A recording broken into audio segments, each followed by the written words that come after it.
वैसे तो मेरी शादी मणिनगर में हुई थी, पर शादी के 2 साल के बाद ही मेरा तलाक हो गया था।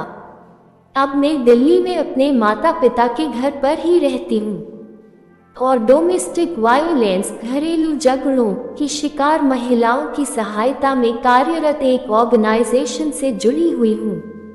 शादी टूट जाने से कोई औरत खुश तो नहीं होती है, पर शादीशुदा रहकर अत्याचार सहने से कई ज्यादा अच्छा है अकेले रहकर शांति से जीवन बिताया जाए। मैं आज उस खतरनाक राज के बारे में बताना चाहती हूँ जिसके कारण मेरा तलाक हुआ था।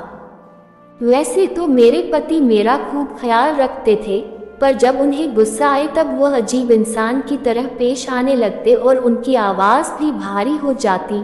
मुझे लगा था कि शायद गुस्सा होने पर ऐसा बदलाव आता होगा, पर ऐसा कुछ भी नहीं था।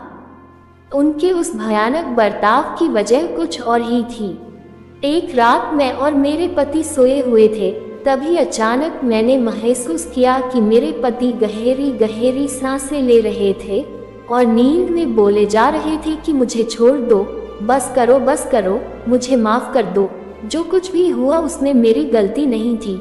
ये सब सुनकर मेरे तो रोंगटे खड़े हो गए। मैंने उन्हें फौरन जगा दिया और उससे पूछा कि क्या बात है, तुमसे क्या गलती हो गई थी और नींद में ये सब तुम क्या बड़बड़ा रहे थे। मेरे पति ने बात टालने की कोशिश की और वह बिना सफाई एक्सप्लेनेशन दिए सोने लगे। मैंने उनसे फिर से वही सवाल दोहराया। इस बार उन्होंने गुस्से में मुझे थप्पड़ मार दिया। ये पहली बार था जब उन्होंने मुझ पर हाथ उठाया था। उस रात मैंने ठान लिया कि इस राज का पता लगाऊंगी। अगले ही दिन सुबह मैंने अपनी सास को अपने पति की कसम देकर सारे राज उगलवा लिए। मुझे मेरी सास से मालूम पड़ा कि हमारी शादी होने से पहले मेरे पति की एक और जगह सगाई हुई थी और 3 महीने के अंदर ही वह सगाई टूट गई थी। सगाई टूटने के गम में उस लड़की ने पंखे से लटक कर आत्महत्या कर ली थी और वही लड़की प्रेत बनकर मेरे पति को सताती रहती है। ऐसे किस्सों में दूसरे परिवार लड़की देते नहीं है, इसलिए मेरे ससुराल वालों ने ये बात हमसे छुपाई थी। उसी रात मैंने अपने पति से खूब झगड़ा किया और मैंने तलाक लेने का मन बना लिया। चूंकि इतना बड़ा राज उसने मुझसे छुपा कर हम सबको धोखा देकर मुझसे शादी की थी। उस रात करीब 3 बजे मेरे पति ने मुझे जगाया और अचानक मुझसे कहा कि बेडरूम से बाहर निकल जाओ। उस वक्त उनकी आंखें लाल लाल थीं और वह ऐसे मेरे ओर देख रहे थे जैसे कि मैं कोई अजनबी हूँ। मुझे पता था कि अगर मैंने इस वक्त विरोध किया तो वह मार पीट पर उतर आएगा, इसलिए मैं चुपचाप वहां से बाहर ड्राइंग रूम में आ गई।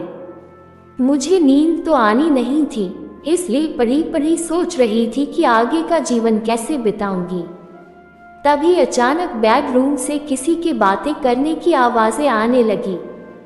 मेरा तो दिल ही बैठ गया, चूंकि वहां मेरे पति के अलावा कोई भी नहीं था।